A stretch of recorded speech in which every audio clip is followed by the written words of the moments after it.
তো এদিকে বন্ধুরা সকালে রান্না বান্না হয়ে গেছে। তো সকালে কি রান্না করলাম, মুগ ডাল দিয়ে কচু দিয়ে রান্না করেছি। আর এদিকে আছে যে ভাত, আর এদিকে পাট শাক দিয়ে কাঁঠালের বীজ দিয়ে। তো তোমরা কে কে খেয়েছো পাট শাক দিয়ে কাঁঠালের বীজ দিয়ে?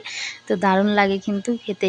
আর আমাদের হচ্ছে এটা গ্রামের হচ্ছে মানে যার যার জায়গায় দেখবে এক একটা খাবার কিন্তু এক একটা জিনিস মানে থাকে সবার প্রিয় খাবার। তো এই পাট শাকের ঝোলটা হচ্ছে কাঁঠালের বীজ দিয়ে কিন্তু আমাদের বাড়িতে মানে আমার শাশুড়ি মা মানে সবাই পছন্দ করে, কিন্তু কাঁঠালের বীজটা আবার আমার ভাসুর খেতে চায় না, আমার বড় বেশি খেতে চায় না, আমার মেয়েও খেতে চায় না, আমার তো বেশ ভালো লাগে। তো এদিকে কাঁঠালের বীজ দিয়ে হচ্ছে পাট শাকের ঝোল। আর এই বাড়িতে পাট শাকের ঝোলই সবসময় করা হয়, পাট শাকের ভাজা কিন্তু আর সেরকম খাওয়া হয় না, খুবই কম খাওয়া হয় কিন্তু। আর যে জায়গায় যেরকম খাওয়ার চল সেটাই তো হবে, এক এক জায়গায় এক একটা জিনিস খাওয়ার চল। তো ওইদিকে সকালের রান্না বান্না কমপ্লিট হয়ে গেছে। তো তোমাদের সাথে আজকে আমি একটা রেমেডি শেয়ার করব, এই রেমেডিটা খুবই ভালো।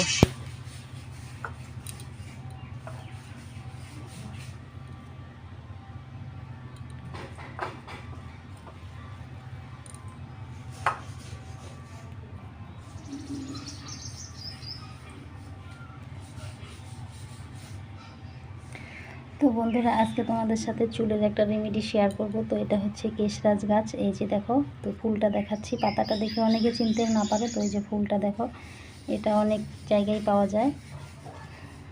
তো এটা পেস্ট করব। আর এই যে দেখো কত বড় একটা ইসে নিয়ে নিয়েছি, হচ্ছে তোমার অ্যালোভেরার ডাটা নিয়ে নিয়েছি অনেক মোটা, এটা থেকে জেল বের করবো, এটার সাথে এটা পেস্ট করব। তো পেস্টটা আগে করে নিই, তারপর কি কি মেশাবো সেটা তোমাদের সাথে শেয়ার করব। তো এইদিকে আমি রেমেডিটা এদিকে রেডি করে নিয়ে এসেছি। তো দেখো এই যে কেশরাজ গাছের পাতা, অনেকে ভিঙ্গরাজও বলে।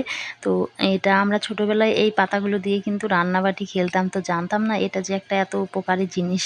তো এই যে দেখো চারপাশে কিন্তু আমাদের লতা পাতা কিন্তু অনেক উপকারে লাগে, অনেক কিছুই অজানা থাকে আমাদের, সেটাই। তো এদিকে আমি পাতাটার সঙ্গে অ্যালোভেরার কিছু জেল মানে বের করে আর সেই পাতাগুলো দেখো পেস্ট করেছি, কি সুন্দর হয়েছে, একদম কেশ কালার মতো হয়েছে। তো যে যে তেলটা ব্যবহার করো সেই তেলটা একটু পরিমাণ দিয়ে দেবে, আর যে যে শ্যাম্পুটা ব্যবহার করো সেটা দিয়ে দিবে। তো সেটা না দিলেও হয় অবশ্য, তো এটা মানে দিলে ভালো, না দিলেও মানে হয়, কোনো ইসে না। আর সবার চুলে সব কিছু কিন্তু শ্যুট করে না, এটাও একটা কিন্তু ব্যাপার আছে। আমার চুলে আবার অ্যালোভেরাটা না ভালো শ্যুট করে কিন্তু। তো যার চুলে শ্যুট করে না তার খারাপও হতে পারে, তো বলছি না যে সবারই ভালো হবে। তো আমার তো বেশ ভালোই হয়েছে, অনেকটাই চুল পড়া কিন্তু আমার কমেছে। আর বিশেষ করে দেখবে আমাদের মেয়েদের সামনের চুলগুলো বেশি করে ওঠে, বা বউদের কারণে যে সিঁদুর পরা হয়, সিঁদুরের ইসেতে কেমিক্যালে, তারপরে হচ্ছে ক্রিম ট্রিম লাগানো হয়, সেগুলো মানে কেমিক্যাল, সাবান টাবানের কেমিক্যালে সামনের চুলগুলোই কিন্তু আগে যায়। সামনের চুলটা দেখে একদম কি বাজে লাগে জানো, একদম টাক পড়া, খুবই খারাপ লাগে কিন্তু দেখতে। তো সেরকম আগে কিন্তু আমি চুলের যত্ন করতাম না, তো এখন মেয়ে বড় হয়েছে, মেয়েকেও তো একটু টুকিটাকি করে দিতে হয়। তো ওর সাথে সাথে আমিও একটু একটু মানে করি, তাতে কিন্তু বেশ ভালোই রেজাল্ট পাওয়া যায়। তো অনেকটাই কমেছে কিন্তু। তো বলবো না, বললে পরে আবার ওঠা শুরু করে দেয়। তো ওইদিকে আমিও দিয়ে নিলাম, তো মেয়েকেও এখন দিয়ে নিচ্ছি। তো ওইদিকে সংসারের কাজকর্ম করলাম, করে তো একটু এই যে কেয়ার করছি নিজের জন্য, মেয়ের জন্য। তো এখন আর নিজের জন্য কোনো কিছুই হয় না, মেয়েকে করে দিচ্ছিলাম, মেয়েকে দিয়ে দেবো জন্য আমিও একটু ওখান থেকেই নিয়ে দিলাম কিন্তু। তো ও যে স্কুলে যায় দেখে সবার চুলগুলো কত সুন্দর, বলে মা আমাকে একটু এটা সেটা লাগিয়ে দাও, সবারই চুলগুলো কত সুন্দর, সবাই নাকি এটা সেটা লাগায়। তো এটা একটা জিনিস আছে, যত্নের উপরেও হয়। আরেকটা জিনিস দেখবে কিন্তু, এটা হচ্ছে জন্মগত, বা দেখবে জন্ম থেকেই ভালো যার চুল, তার কিছুই করতে হয় না, এমনিতেই ভালো থাকে, আর যত্নের উপরে কিছুটা হয়। আর তোমাদের দাদাভাই দেখো কীভাবে শুয়ে আছে, প্রচণ্ড গরম দিয়েছে, তো ঘাস কেটে এসেছে, এসে একদম ঘেমে টেমে গেছে, ফ্যানের পাখার মধ্যে শুয়ে আছে কীভাবে। তো আমি একটু লাগিয়ে নিলাম, তো এদিকে মেয়েকেও দিলাম। আর এদিকে সকালের কাজকর্ম হয়ে গেছে, এখন আমার কিন্তু ঘরটাকে একটু ডিপ ক্লিন করবো। তো ভাবলাম এটাকে লাগিয়ে নিই, ততক্ষণে চুলটা শুকিয়ে যাবে, তারপরে ঘরটা এদিকে ডিপ ক্লিন করে তো ওইদিকে স্নান করে নেব কিন্তু। তো আমাদের তো কাজের মাঝে, কাজের ফাঁকেই একটু নিজের জন্য সময় বের করতে হয়, সব সময় তো আমরা সংসারের জন্যই করে যাই, তো নিজের জন্য একটু কিন্তু করতে হয়।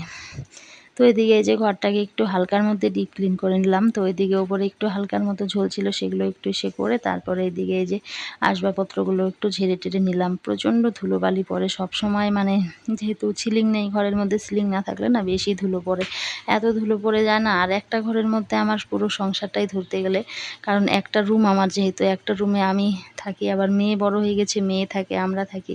তো দুটো করে রুম না হলে কিন্তু হয় না দেখবে। একটা রুমের মধ্যে সমস্ত জিনিস রাখা, আমার একদম জুতো থেকে শুরু করে সমস্ত জামা কাপড়, কৌটোকাউটি, মানে এগুলো যেহেতু মেয়ের মানে টুকিটাকি কাজে লাগে এগুলো জিনিস। তো আরেকটা মানে পার্সোনাল আরেকটা ঘর না হলে কিন্তু মানে অসুবিধেই হয়। একটা ঘরে কিন্তু হয় না। একটা ঘরের মধ্যে সমস্ত কিছু রাখা ভীষণ মানে চাপের কিন্তু হয়ে যায়। ঘর আছে বাড়িতে, অনেক ঘর আছে, কিন্তু ওই যে যার যার তো ঘর, তার তার একটা একটা ঘর। তো এদিকে আমার খুবই অসুবিধে হয়, আমার একটা ঘরে মেয়ে ওইদিকে বড় হয়ে গেছে। তো কিছুদিন পর পরই এগুলো একটু ক্লিন করে রাখতে হয়। যেহেতু একটা ঘরে অনেক কিছুই রাখা, তো এর জন্য একদম হিজিবিজি লাগে। আর একটু পরিষ্কার না করে রাখলে না আরও খুব বাজে লাগে দেখতে কিন্তু।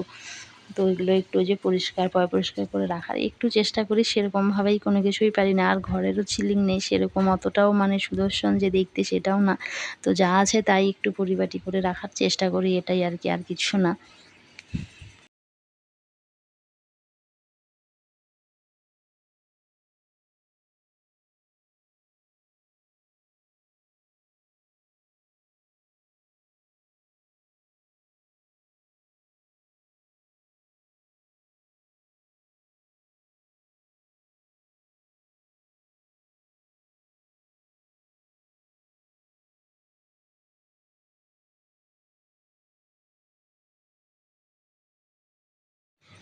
ভগবান না সবাইকে সব দিক থেকে না পরিপাটিভাবে কিছুই দেয় না। তো এইদিকে আমার দেখো মানি প্ল্যান্ট গাছটা বাইরে লাগিয়েছি, ওখান থেকে কিছু ডোগা এনে এখানটায় লাগিয়েছি, ভালো লাগে কিন্তু দেখতে। তো অনেকেই বলে টাকার জন্য রাখে হ্যান ত্যান, আমি কিন্তু সেগুলো ভেবে রাখি না। আমার দেখতে ভালো লাগে, ন্যাচারাল জিনিস সবারই ভালো লাগে, তো এর জন্যই আমি রেখেছি, বেশ ভালো লাগে দেখতে কিন্তু।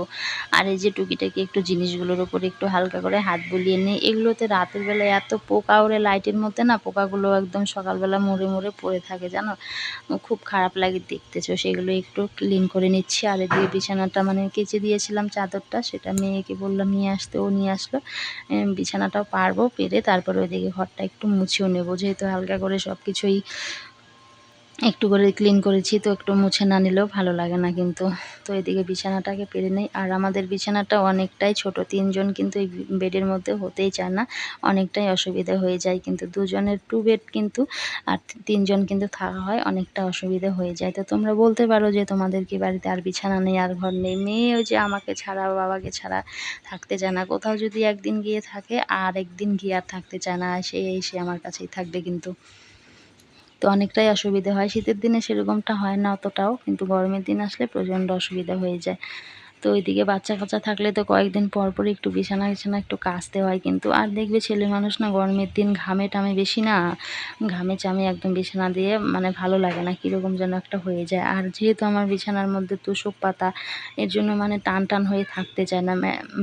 তোশকে কিন্তু দেখবে বেড কভার কিন্তু টান হয়ে সেরকমভাবে থাকতে চায় না। তবুও কিন্তু চেষ্টা করি একটু পরিপাটি করে রাখার জন্য। আর আমার মেয়ে না অত বিছানা কিন্তু সবসময় ডলে না। ও মানে বাচ্চা হলেও কিন্তু ও কিন্তু অনেকটাই যে নিজের মেয়ে বলে যে বলছি সেটা না, কিন্তু অতটাও কিন্তু করে না ঘরের মধ্যে এলোমেলো, খুব কমই কিন্তু করে। কিন্তু একটা ঘরে তো সব কিছু রাখতে হয়। আর এইদিকে দেখতেই পাচ্ছ আমার ড্রেসিং টেবিলের সামনের যার অবস্থা, সমস্ত কিছু তোমাদের দাদাভাইয়ের ওষুধ। এগুলো যদি এখান থেকে আমি সরাই আমার সাথে লেগে যাবে, বলবে আমার ভুল হয়ে যাবে, আমি আমার মতো করে রেখেছি, এভাবেই থাকতে দাও। ওর প্রতিদিন ওষুধ খেতে হয়, অনেক ওষুধ। তো সেগুলো ওখানে ওইভাবে রেখেছে, তো এখান থেকে সরাই না। থাক, ওর সরালে আবার ওর অসুবিধা হয়ে যায়, দেখতে খারাপ লাগুক, তাতে কি হয়েছে। তো এইদিকে এখন একটু মুছে নিচ্ছি ঘরটাকে। আর এত রৌদ্র দিয়েছে আজকে, এত গরম দিয়েছে না। কয়েকদিন আগে বৃষ্টি ছিল, এখন আবার কয়েকদিন থেকে একদমই বৃষ্টি নেই, ভীষণ গরম দিয়েছে, প্রচণ্ড গরম দিয়েছে, একদমই ভালো লাগে না কিন্তু এত গরমে।